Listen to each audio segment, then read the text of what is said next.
Okay, today we got a Raspberry Pi 5 kit. This is from Vemico. Okay, this is the kit we got here.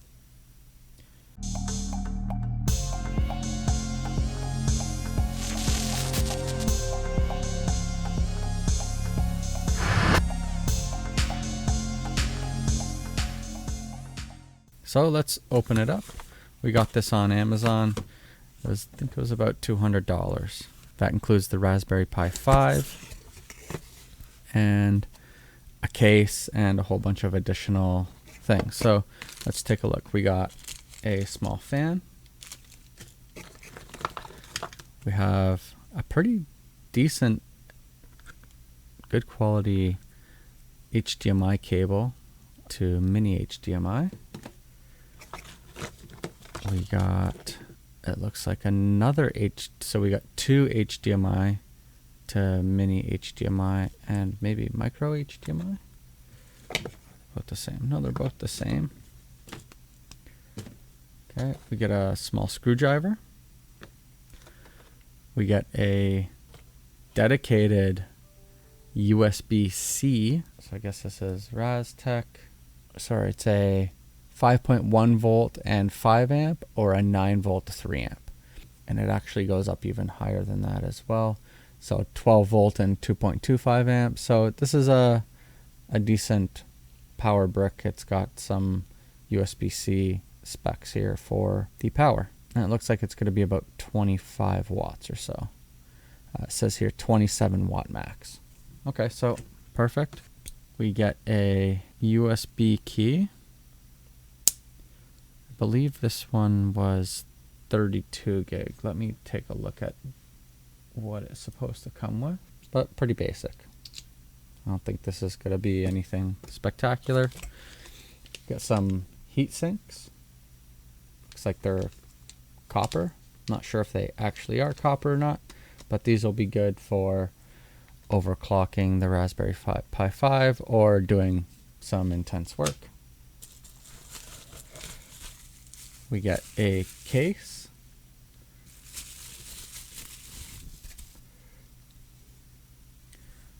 Okay, it looks like this is basically some plastic sheets that are layered together here. So they're held together with some screws, and you build it up with these layers. And that creates the little openings here. This is a pretty cool little case.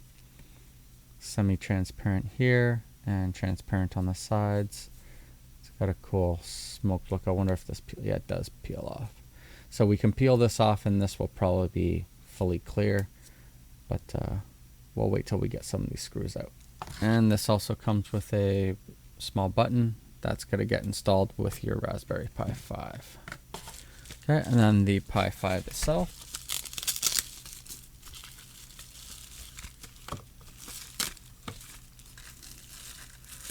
And we get an SD card. Oh, cool. It's a SanDisk 32 gig SD card. And then we have our Raspberry Pi 5. This is the 8 gig version. So it's a 64-bit quad-core Cortex A76 processor with 8 gigs, 2 micro HDMIs, 2 USB 3, 2 USB 2. We can see all the connectivity here.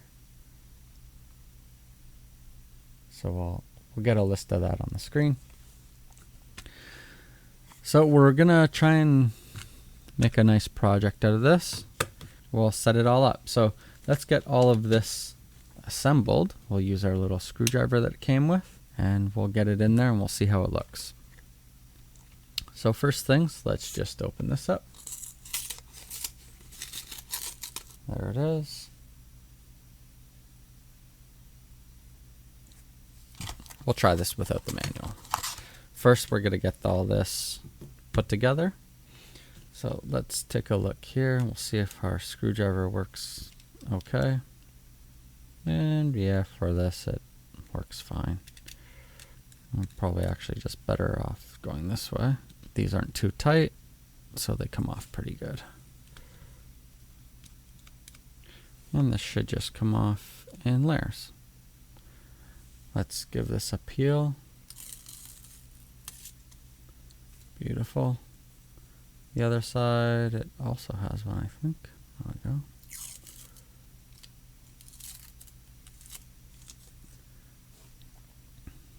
Nice, very clear acrylic. So I think we can take off a few layers at once here, just to keep them all in the same order. But actually, it looks like they all have a peel on them. So maybe we do take them off individually and peel them. So it's a little bit of work, but who doesn't enjoy peeling satisfying plastic off of things?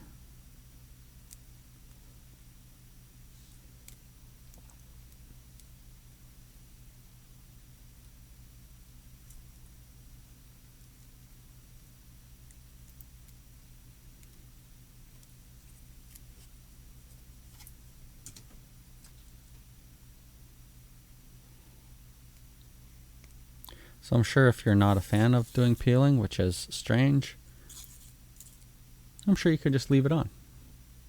But I'm going to peel it because it's actually pretty nice. It's got that peeling sound. So we'll have to keep this in order. I don't know what way this went. So let's make sure we're keeping all these things in order here. We'll go this way. We'll just stack them up the way they came.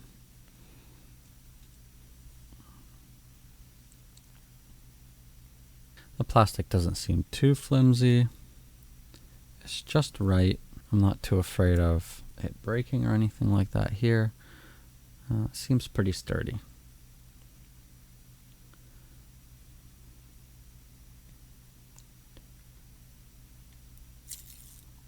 Okay, beautiful.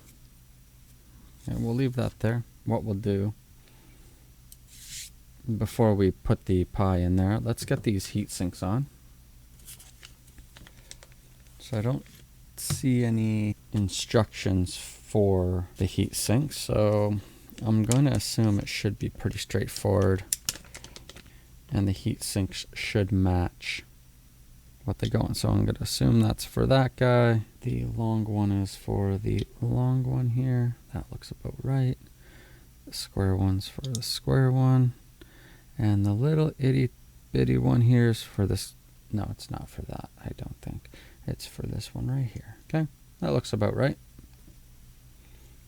Okay, so let's peel these stickers and we'll get all of these on. So I am going to start with this very small one here first, just because it's going to be hardest to place and it will be easier with everything else out of the way. Fingers can do it.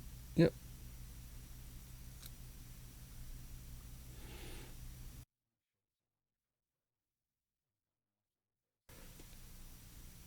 And last but not least, the big one. See, this one's a little bit off kilter.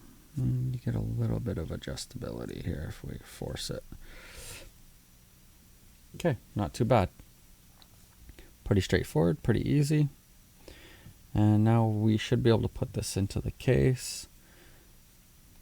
Maybe we put this way. That sits in there like that. Then we go this guy. And these fit nice and snugly in between these ports here. Then we have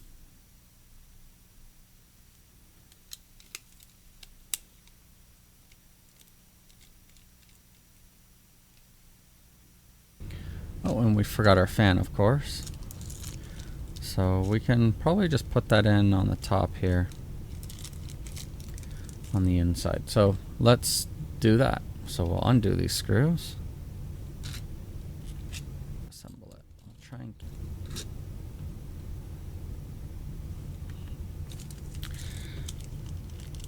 and we'll see about getting the fan inside. Now the real question is do we want air blowing out of the case or into the case? I think we'll do blowing into the case, and we'll kind of put it right here in the middle.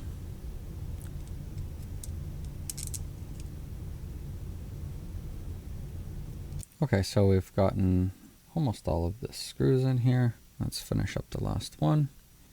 And we can look for a place to plug the fan in on the Raspberry Pi. Okay, let's tighten it down. We've got our screwdriver. We'll pop off this little lid here. And then we'll be able to plug our fan into that one. And since we don't want to have the wire in the way, we'll just make sure that we can put these on, and then we'll plug it in. Might be good if you have some tweezers or something, but maybe the screwdriver will help. Kind of just aim it with the wire, and then we'll just push down with the screwdriver, and that should do it. Okay, that's in. So now that this is plugged in, we can go ahead and put this on. We'll make sure that it's right side around, and that our cables don't get pinched. Try and line it up the best we can, and then we can slide our screws in here. There's one.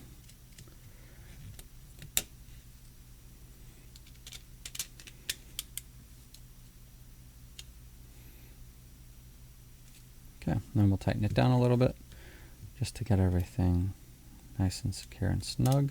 And our little button is still in there, a little bit tight.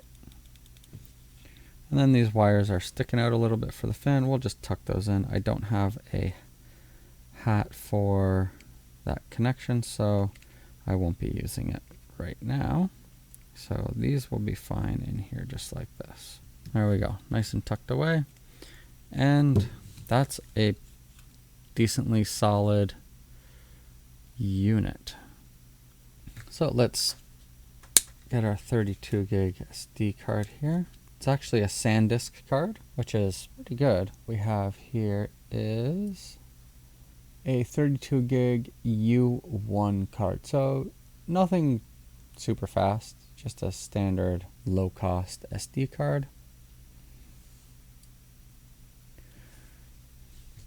We'll find the slot for it. Right down here at the bottom.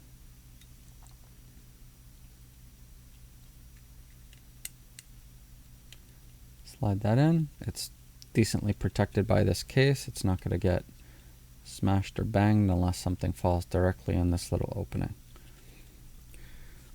Okay, so we have our HDMI, I don't know if that's micro or mini, probably micro. We will plug it in here. So on the board inside, I'm not sure if you'll be able to see this, but there is HDMI 0 and HDMI 1. Okay, so there's HDMI 0, and this one says HDMI 1. Okay, so we're going to plug this into HDMI 0, and then we'll plug the other side into something that we can monitor with, which is just going to be our screen output. So I just realized actually this isn't a USB drive. This is actually an SD card reader. I didn't even see the back there. So look at that. So we can use this to plug in the micro SD card into our machine and get Raspberry Pi OS on here. So let's do that. So we'll take out our SD card here.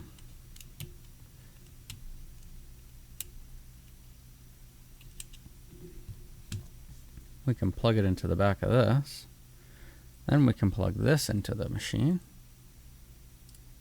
And we can see here that it shows up as a 32 gig drive, but with 29.7 available, obviously, and nothing on it.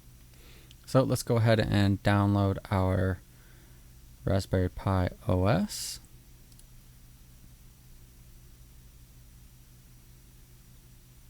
Search Raspberry Pi OS download and go to raspberrypi.com. Download the imager for Windows.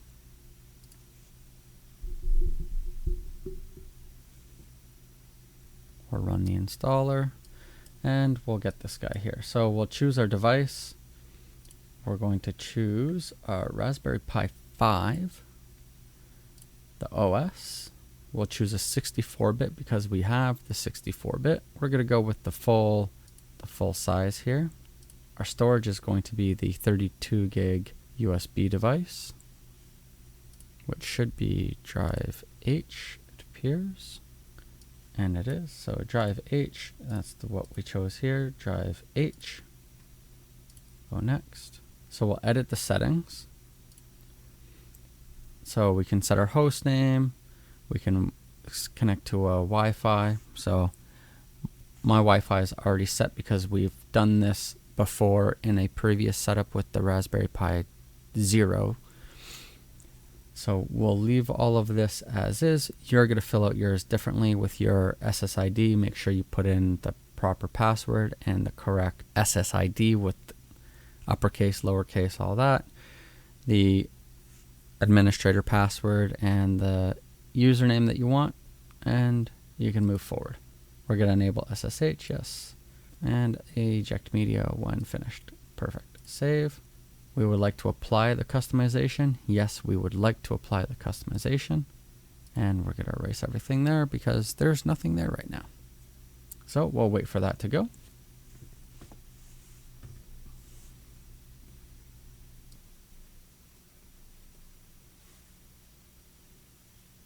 Okay, so perfect. Now we can eject our SD card. We'll pull that out and we'll continue. And now we have our little SD card here. We can take that out and we can plug that into our Raspberry Pi. We'll switch over to our Raspberry Pi video and we'll plug it in. Okay, we get our power. Okay, cool. Now we have welcome to the Raspberry Pi desktop. We get a power cycle, it seems. Guess it's doing some configuration and setup. And the fan seems to be regulated, so once it starts powering on, the fan turns off. And I guess the Raspberry Pi OS will regulate the fan speed, so perfect. Okay, and there we go. We're in, and it's connected us to my wireless, which is great. And we're set up to go with a Raspberry Pi project. So I will be coming up with a good Raspberry Pi project for this Raspberry Pi 5. I think I have some good things in mind. Maybe a portable NAS, something that you can sync, maybe a sync thing with. Anywhere you go, you just have to be able to power the Raspberry Pi.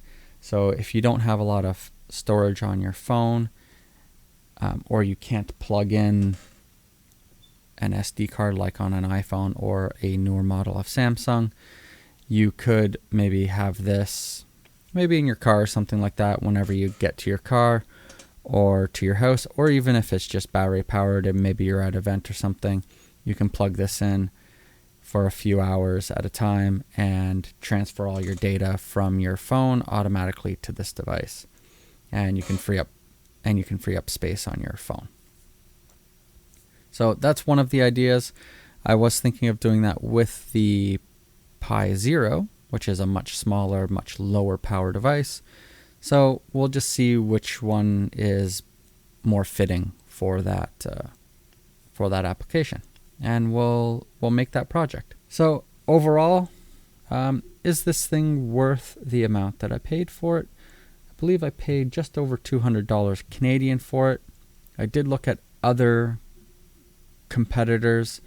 They were mostly on the more expensive side, maybe $220, $225. However, they did come with different accessories, a little bit of a different case, or maybe they didn't come with the fan or the heat sinks, and maybe a bigger SD card, a 64 gig or 128 gig instead of a 32. So depending on what your needs are, I like this one because it came with the heat sink, the fan. I have lots of SD cards. I didn't need a 128 gig one. I have ones that I can use. The quality of these cables is pretty good. I am happy with these cables. It came with 2, which is excellent. It came with a dedicated power brick that's not just a kind of cheap knockoff USB power adapter that you'd get in $5 at Amazon. It's a pretty decent dedicated power brick for this. The case, it's a little bit fiddly to get together, but I do like the styling of it. I like that it's clear. You can see inside, which is pretty cool. And if I need a different case, I've got a 3D printer and we can print one. So overall, I think it's a pretty good value compared to the competition out there. And, you know, you get some reusable accessories like this. You know, you might use this once for this and that's it. But you have it for the future. You get some good cables, little tiny screwdriver. It's probably trash. That's it. So I hope this helped you with your Raspberry Pi 5 and getting it set up and into this case. Go ahead on Amazon and take a look at what you get. Thanks for watching this one. I'll see you in the next video. Bye.